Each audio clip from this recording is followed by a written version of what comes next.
ఆంధ్రప్రదేశ్ రాష్ట్రంలో నిర్ణయాత్మక శక్తిగా ఉన్నవాళ్ళు కాపుల ఓట్లు. అందుకనే ఉభయ గోదావరి జిల్లాలో ఏ పార్టీకి అయితే మెజారిటీ వస్తుందో వాళ్లే దాదాపుగా రాష్ట్రంలో అధికారంలోకి వస్తారు అన్న ఒక సెంటిమెంటు చాలామందికి ఉంది. అందులో ముఖ్యంగా ఉభయ గోదావరి జిల్లాలతో పాటు రాష్ట్ర వ్యాప్తంగా ఉన్న కాపులు ఎటువైపు వెళితే ఆ పార్టీనే అధికారంలోకి వస్తుందన్న డిస్కషన్ మనం చేస్తూ ఉంటాం. ఈ నేపథ్యంలో 2014 నుంచి 2024 వరకు మూడు పర్యాయాలుగా జరిగిన ఎన్నికలు, ఆ మూడు పర్యాయాల్లో కాపులు ఎటువైపు వెళ్తున్నారన్న దానికి సంబంధించిన డిస్కషన్ ఎప్పుడు జరుగుతూనే ఉంటుంది. అయితే 2019లో మాత్రం కాపులు వైసీపీ వైపు ఉన్నారు, అందుకే అధికారంలోకి వచ్చారన్న మాట మాట్లాడుతుంటే 2024లో మాత్రం కాపులు వైసీపీని వదిలి టీడీపీ జనసేనలకు సంబంధించిన కూటమి వైపుగా వెళ్ళారు, అందుకే ఆ స్థాయిలో మెజారిటీ వచ్చింది అని. కానీ గత కొంతకాలంగా జరుగుతున్న పరిణామాలు, జరుగుతున్న ఘటనలు, ఆ కారణంగా రెండు అంశాలు అయితే చాలా క్లియర్గా మనకు కనిపిస్తున్నాయి. అందులో ఏది నిజమన్న విషయాన్ని మనం డిస్కస్ చేసే ప్రయత్నం చేద్దాం. మొదటిది, డిప్యూటీ సీఎంగా ఒక కాపు నేత 2024 ఎన్నికల తర్వాత పవన్ కళ్యాణ్ని డిప్యూటీ సీఎంగా పదవి ఇవ్వడము. అయితే ఈ మధ్యకాలంలో జరిగిన అంబటి రాంబాబు పైన దాడి తర్వాత కాపులు ఎటువైపు వెళుతున్నారన్న విషయానికి సంబంధించిన డిస్కషన్ అయితే ఘాటుగా జరుగుతుంది. ఈ నేపథ్యంలోనే ఆ పాయింట్ని మనం చూసే ప్రయత్నం చేద్దాం. నిజంగానే కాపులు ఏ పార్టీ వైపు ఉన్నారు, కాపులు ఏ అంశాలని అబ్జర్వ్ చేస్తున్నారన్న విషయాన్ని మనము డిస్కస్ చేసే ప్రయత్నం చేద్దాం. మనతో పాటు లైవ్లో జాయిన్ అయ్యారు రాజకీయ విశ్లేషకులు ఇంద్రనీల్ గారు, అలాగే పసుపులేటి సురేష్ గారు, వైఎస్ఆర్సీపీ అధికార ప్రతినిధి మనతో పాటు జాయిన్ అయ్యారు. అలాగే టీడీపీ నుంచి కూడా అధికార ప్రతినిధి జాయిన్ అయ్యారు. మొదటగా ఇంద్రనీల్ గారి దగ్గరికి వెళ్దాం. ఇంద్రనీల్ గారు నమస్తే. నమస్తే సార్. ఇప్పుడు రాష్ట్రంలో అంటే మీరు ఒక సెఫాలజిస్ట్గా ఉన్నారు, దాని మీద ఉన్నారు కాబట్టి రాష్ట్రంలో ప్రస్తుతం జరుగుతున్న డిస్కషను అంబటి రాంబాబు మీద దాడి అన్నది ఒక ఇష్యూ, అంతేకాకుండా పవన్ కళ్యాణ్కి డిప్యూటీ సీఎం అన్న అంశము గత 20 months నుంచి ఉంది. ఈ నేపథ్యంలో కాపులు ఎటువైపు ఉన్నారు అన్న డిస్కషన్, ఈ అంబటి రాంబాబు ఇష్యూ తర్వాత కాపులు తమ ఆలోచన విధానాన్ని మార్చుకుంటున్నారన్న ఒక అనుమానం కూడా చాలామందిలో ఉంది. ఏమంటారు మీరు, మీ అబ్జర్వేషన్ ఏంటి? 2014లో ఎప్పుడైతే రాష్ట్ర విభజన జరిగిందో దగ్గర మీకు 67 నియోజకవర్గాల్లో 40,000 పైచీలకు కాపు ఓటర్లు కలిగి ఉన్నారు. సో ఎప్పుడైతే రాష్ట్ర విభజన జరిగిందో కాపు ఓటర్లే ఆంధ్రప్రదేశ్ లో అధికారం ఎవరికి దక్కాలన్నా వాళ్ళు నిర్ణయాత్మక శక్తిగా మారారు.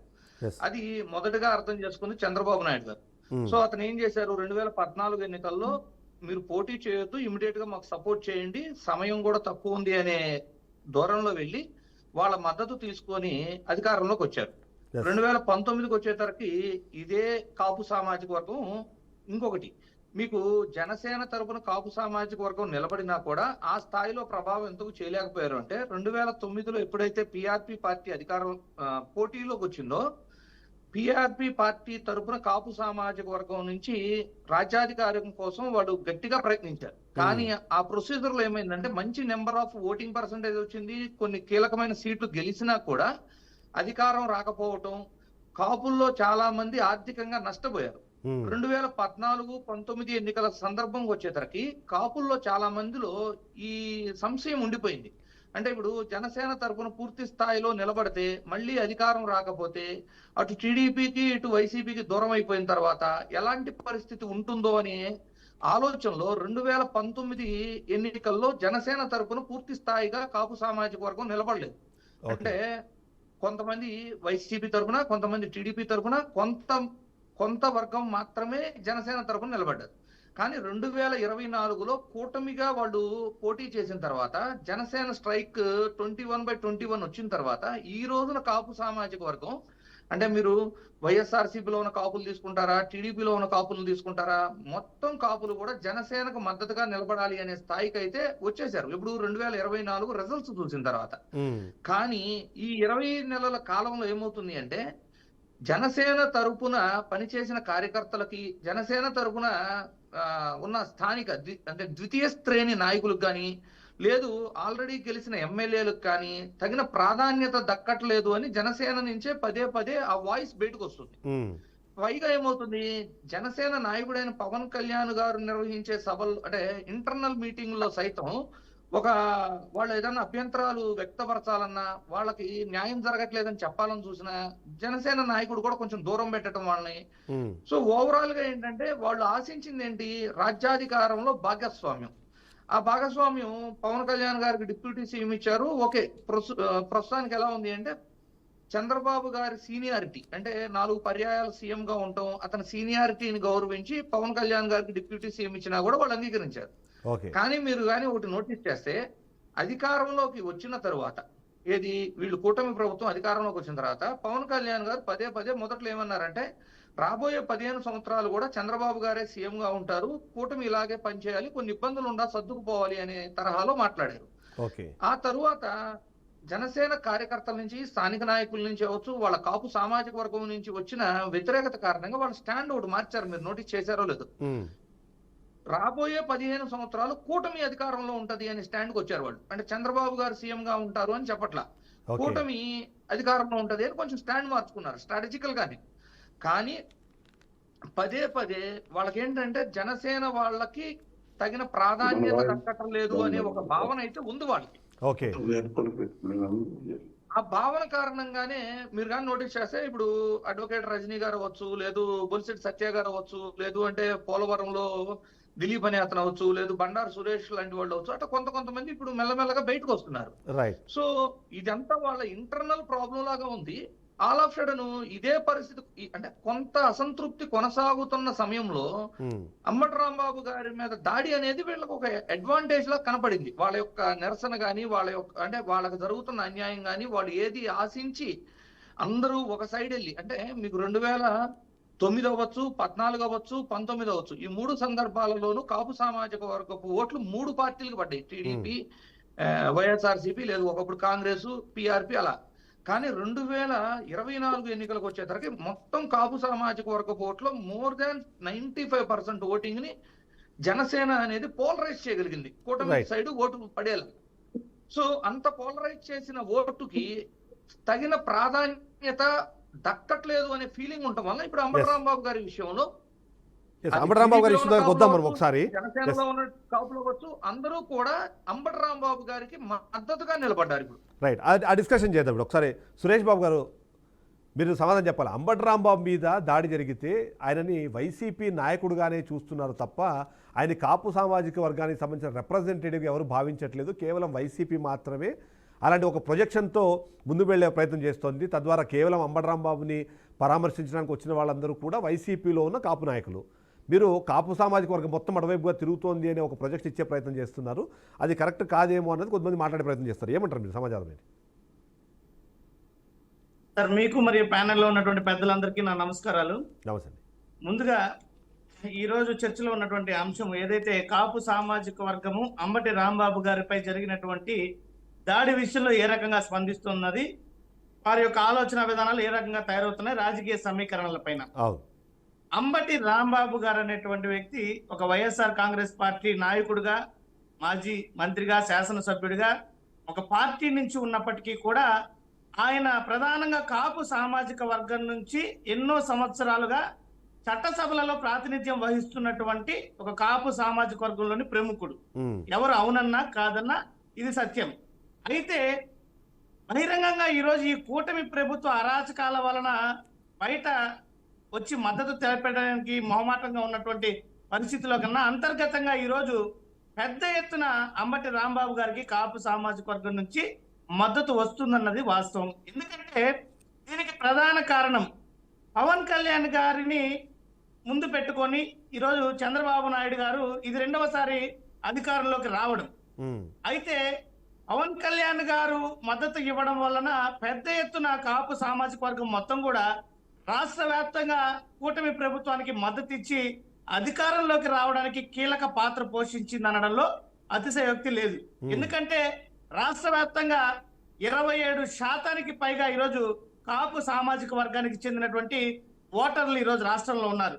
మరి పవన్ కళ్యాణ్ గారి ద్వారా ఈ సామాజిక వర్గం ఆశించింది క్షేత్రస్థాయిలో జరుగుతుందా లేదా అన్నటువంటి ప్రశ్న గాని తలెత్తితే దానికి ఫలితం శూన్యం అనేసి ఈరోజు కాపు సామాజిక వర్గం మొత్తం కూడా చర్చించుకుంటుంది. ఎందుకంటే 2014-19లో కూడా చంద్రబాబు నాయుడు గారు ఏ రకంగా ఈ సామాజిక వర్గానికి పెద్ద ఎత్తున మోసం చేశాడన్నది యావత్ రాష్ట్రం మొత్తం కూడా చూసింది. అప్పట్లో చంద్రబాబు నాయుడు గారు ప్రధానంగా కాపు సామాజిక వర్గానికి ఏటా ఒక కార్పొరేషన్ ద్వారా కాపు కార్పొరేషన్ ఏర్పాటు చేసి ఏటా 2,000 కోట్ల రూపాయలు, 5 సంవత్సరాలలో 10,000 కోట్ల రూపాయలని ఈ యొక్క కాపు సామాజిక వర్గ సంక్షేమానికి అభ్యున్నతికి సంక్షేమ ఖర్చు పథకాల గురించి మనం చేస్తామని మాట్లాడదాం హామీ ఇచ్చారు. కాక సురేష్ బాబు అంటే మనం దాని గురించి మాట్లాడదాం. ఫస్ట్ ప్రస్తుతానికి ఏంటంటే సెంటిమెంట్ రాజేసే ప్రయత్నం చేస్తున్నారా?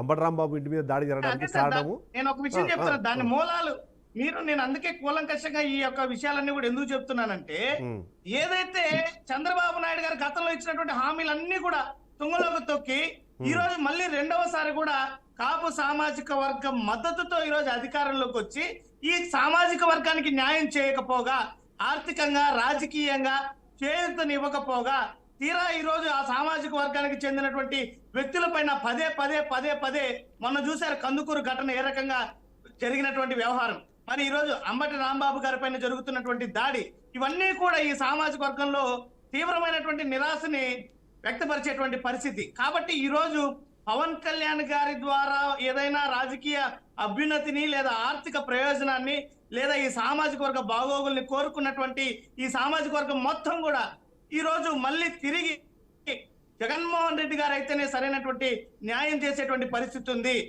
అన్నటువంటి భావనకు వచ్చి ఈ రోజు పెద్ద ఎత్తున మళ్ళీ వైఎస్ఆర్ కాంగ్రెస్ పార్టీ వైపు చూస్తూ ఈ రోజు అంబటి రాంబాబు గారికి మద్దతుగా నిలబడుతున్నారు. రైట్. హరిబాబు గారు, ఇక్కడ వైసీపీ రెండు వర్షన్స్ వినిపించే ప్రయత్నం చేస్తుంది. మొదటిది, ఎవరైతే సేవియర్గా భావించిన పవన్ కళ్యాణ్ని మీరు తీసుకొచ్చి కూటమిలో కూర్చోబెట్టారో ఆయనకి పదవి ఇచ్చారు కానీ పవర్ ఇవ్వలేదు, ఏం చేయాలన్నా మళ్ళీ లోకేష్ దగ్గరకో లేకపోతే చంద్రబాబు నాయుడు దగ్గరికి వెళ్ళే పరిస్థితి ఏర్పడింది అన్నది ఒక పాయింట్. రెండోది, అంబటి రాంబాబు ఇష్యూని సరే వీళ్ళు వాళ్ళకి అనుకూలంగా వాడుకునే ప్రయత్నం చేసినా సరే కాపులకి కూటమి ప్రభుత్వం వచ్చిన తర్వాత పెద్దగా ఒరిగింది ఏం లేదు, దాని కారణంగానే కాపులు దూరం అవుతున్నారు. దానికి ఒక టర్నింగ్ పాయింట్ కింద అంబటి రాంబాబు ఇష్యూని వాడుకుంటున్నారు, లేదా దాన్ని భావిస్తున్నారు ప్రజలు అనే దాన్ని, అంటే కాపు సామాజిక వర్గానికి సంబంధించిన వాళ్ళు అనేది ఒక వర్షం తెరపైకి తీసుకొచ్చే ప్రయత్నం చేస్తున్నారు. మీ అబ్జర్వేషన్ ఏంటి, మీ అనాలిసిస్ ఏంటి దానిపైన? అందరికీ నమస్కారం అండి. ముందుగా గత తెలుగుదేశం ప్రభుత్వంలో ఇందాక సురేష్ గారు అన్నారు, తప్పు మాట్లాడారు.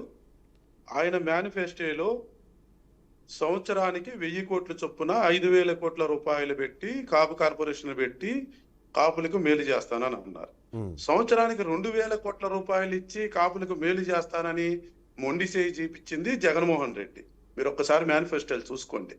దాన్ని ఒకటి క్లారిటీ ఇస్తూ, మీరు ఇప్పుడు ఈరోజు సబ్జెక్ట్ ఏంటంటే అంబటి రాంబాబు వెనుక కాపు సామాజిక వర్గం ఉందా లేదా అనేది స్పష్టంగా చెబుతున్నాను. నేనైతే అంబటి రాంబాబు అనే వ్యక్తి కాపులకి ఏ రోజు మేలు చేయలేదు. ఎందువల్లంటే మీరు ఆయన గత డిబేట్స్ చూసుకోండి. ఆ డిబేట్స్ లో ఆయన ఏమన్నాడంటే, కాపులు మద్యం సేవించే వాళ్ళు, మాంసాహారులు, మాట మీద నిలబడరు అని చెప్పేసి మీకు ఆ వీడియో కూడా కావాలంటే చూపిస్తాను అని ఆయన కాపుల్ని ఇష్టం వచ్చినట్లుగా దూషించాడు.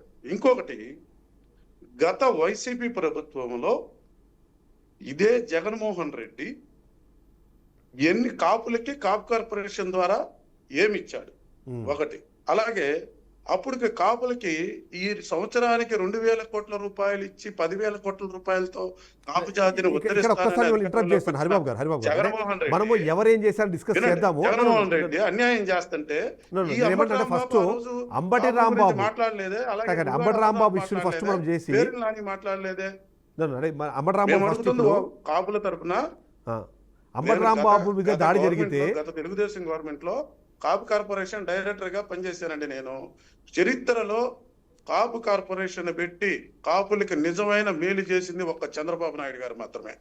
ఎందుకంటే నేను స్వయంగా ఆ రోజున కాపు కార్పొరేషన్ డైరెక్టర్ గా నేను చేశాను కాబట్టి నేను చెబుతున్నా. అందుకే దాని గురించి మాట్లాడదాం. కానీ అంబటి రాంబాబు మీద జరిగిన దాడిని అంబటి రాంబాబు మీద జరిగిన దాడిని ఏదైతే ఉందో దాన్ని ఇప్పుడు కాపు సామాజిక వర్గం మీద జరిగిన దాడిలాగా చూపించే ప్రయత్నం చేస్తున్నారు. దానికి అనుగుణంగానే వచ్చి ఆయన్ని పరామర్శిస్తున్న వాళ్ళు కానివ్వండి, వాళ్ళందరూ కానివ్వండి, కాపు సామాజిక వర్గం మొత్తం ఇప్పుడు ఇవాళ అంబటి రాంబాబు వెనకాల ఉంది. బికాజ్ రీజన్స్ పవన్ కళ్యాణ్ అనుకున్నంత స్థాయిలో పర్ఫామ్ చేయలేకపోతున్నారు అన్న పాయింట్ తీసుకొచ్చే ప్రయత్నం చేద్దాం. దాని గురించి డిస్కస్ చేద్దాము. తర్వాత మీరు అన్నట్టు గతంలో ఏం చేశారు, ఇప్పుడు ఏం చేస్తామని కూడా డిస్కస్ చేద్దాం. దీనిలోకి అనుసంధానమే చెబుతాను ఒక్క నిమిషం. మేము ఉండేది గుంటూరు. నేను మన అంబటి రాంబాబు గారి ఇష్యూ జరిగినప్పుడు అది స్వయంగా నేను అక్కడ ఆయన ఏమని చెప్పాడంటే, 2 రోజుల ముందు ఇదంతా ఫ్యాబ్రికేటెడ్ ఒక కుట్ర, కులాల మధ్యలో చిచ్చు రేపటం కోసం జగన్మోహన్ రెడ్డి ఎప్పటిలాగే గత ప్రతిపక్షంలో ఉన్నప్పుడు ఇలాగే కుట్రల పన్ని ఆ రోజున ముద్రగడ పద్మనాభంని తెర మీదకు తీసుకొచ్చి ఆ రోజు పాదయాత్ర చేయబోయే ముందు ఈ కులాల మధ్య చిచ్చు ఎలా అయితే రేపి అధికారంలోకి వచ్చాడో అలాగే ఇప్పుడు కూడా ప్రతిపక్షంలో ఉండి ఆయన త్వరలో పాదయాత్ర ఏదో చేస్తాడంట. దానికి ముందు మా గుంటూరు జిల్లాలో అంబటి రాంబాబు విషయము దాన్ని ఒక ఫ్యాబ్రికేటెడ్ గా క్రియేట్ చేసి ఏంటి అసలు ఆయనకి ఏం సంబంధం, ఫ్లెక్సీలు ప్రజాస్వామ్యంలో ఎవరైనా వేసుకుంటారు, భక్తులు వేసుకున్నారు, అలాగే హిందూ సంఘాల వాళ్ళు వేసుకున్నారు. తిరుపతి లడ్డు విషయం అనేది కల్తీ జరిగిందని ప్రపంచం మొత్తానికి తెలుసు, దాని మీద ఫ్లెక్సీ వేసుకున్నారు. నీకేం పని ఫ్లెక్సీ దగ్గరికి వెళ్ళి ఫ్లెక్సీ చించుతానని చెప్పి నువ్వు పిల్ల చేష్టాలుగా మాట్లాడటం కరెక్టా లేదా? నువ్వు ఒక గతంలో మీ పార్టీలో ఒక మంత్రిగా చేశావు, అలాగే గతంలో ఎమ్మెల్యేగా చేశావు. నీ స్థాయికి రోడ్డు మీద ఫ్లెక్సీ వేసుకుంటే నేను చించుతాను, మీరు తీసేయకపోతే రేపు పొద్దునని నువ్వు మాట్లాడి వచ్చి మరుసటి రోజున ఆ దేవాలయానికి వెళ్ళానని చెప్పి నువ్వు చెబుతున్నావు. ఆ దేవాలయానికి వెళ్ళి అక్కడి నుంచి వచ్చే దారిలో నేను ఆ ఫ్లెక్సీ చించుతానని చెప్పేసి నువ్వు మాట్లాడావు. దానికి ఈ ఫ్లెక్సీ చించుతాడని హిందూ సంఘాల వాళ్ళు, తెలుగుదేశం పార్టీ వాళ్ళు వీళ్ళందరూ అక్కడికి వెళ్తే నువ్వు నీ అల్లరి మోకలు 100-200 మంది, నేను స్వయంగా అక్కడే ఉన్నా, నేనే సాక్ష్యం, 200 మంది వాళ్ళు వచ్చి అవతల రోడ్డు వైపులు ఉన్నారు. మీరు మీడియాలో ఈ అక్కడ చిత్రీకరించినప్పుడు వాళ్ళు ఎవరు కనపడలా. రోడ్డు అవతల వైపున వాళ్ళందరూ కర్రలు తీసుకొని వాళ్ళు ఉన్నారు. వాళ్ళు కర్రలు తీసుకున్నారని వీళ్ళు కూడా కొంతమంది కర్రలు తీసుకొని ఉంటే వీళ్ళు దాడికి వస్తున్నారనే సన్నివేశంలో అక్కడ ఆ ఇష్యూ జరిగింది. నేను స్వయంగా అక్కడ ఉన్న ఆ రోజున ఒక పార్టీ నేతగా, అలాగే హిందూ సంఘాలు కూడా ఉన్నాయి. నువ్వు అక్కడికి వచ్చి ఇదవుతున్నప్పుడు మీ వాళ్ళు కర్రలు తీసుకొని వస్తుంటే దానికి వీళ్ళు ఎదురు వెళ్ళి కారు ఆపడానికి నువ్వు రా, ఇప్పుడు చించుతానని వచ్చావు కదా, ఇప్పుడు నువ్వు రా సమాధానం చెప్పు. మా నాయకుడిని ఆ ముందు రోజే చంద్రబాబు నాయుడు గారు ఇష్టం వచ్చినట్లు మాట్లాడాడు. ఆ రోజు మాట్లాడాడు, ముందు రోజు ఫ్లెక్సీ దగ్గరికి వచ్చినప్పుడు కూడా మాట్లాడు. అలా వచ్చి అడిగినప్పుడు పగలగొట్టే వాళ్ళు అయితే అద్దాలు అక్కడే పగలగొట్టే వాళ్ళుగా. వీళ్ళు అడగటానికి వస్తే ఆయన మీరు చూడండి డోర్ ఇట్లా దురుసుగా తీసుకొని బూతులు తిడతా సభ్య సమాజం తలదించుకునే విధంగా ఒక సీనియర్ నాయకులు, రాష్ట్ర ముఖ్యమంత్రి వర్యులు, ఆయన వయసు ఇవన్నీ దృష్టిలో పెట్టుకోకుండా అలా అసభ్య పదజాలంతో దూషిస్తూ రాండ్రి నా కొడకల్లా చూసుకున్నాం డోర్ చేస్తుంటే పోలీసులు ఆ డోర్ క్లోజ్ చేశారు. అక్కడ రెచ్చగొట్టే ధోరణి ఇదంతా ఏంటి అంటే, ఒకసారి సురేష్ గారు రెస్పాండ్ అవ్వాలంటే వినండి ఇక్కడ సబ్జెక్టు. ఈ కాపుల మధ్య ఇక్కడ కాపులకి అంబటి రాంబాబు ఇష్యూకి సంబంధం లేదు. ఇక్కడ అంబటి రాంబాబుతో ఏదో ఒక ఇష్యూ చేపించి అక్కడేమన్నా జోగి రమేష్ తో అక్కడ మాట్లాడించి అక్కడ బీసీలతో అక్కడ చేపించి కులాల మధ్య చిచ్చు పెట్టి మరలా రాష్ట్రంలో నువ్వు పాదయాత్రలు చేర్చుకుంటూ ఈ కులాలందరినీ మళ్ళీ నెత్తి మీద చేతులు పెట్టేసి అధికారంలోకి రావాలి అని మొన్న గుంటూరులో అంబటి రాంబాబు విషయం జరిగింది. అన్నారు వైసీపీలో ఉన్న కాపులు తప్ప ఎవరు రాలా.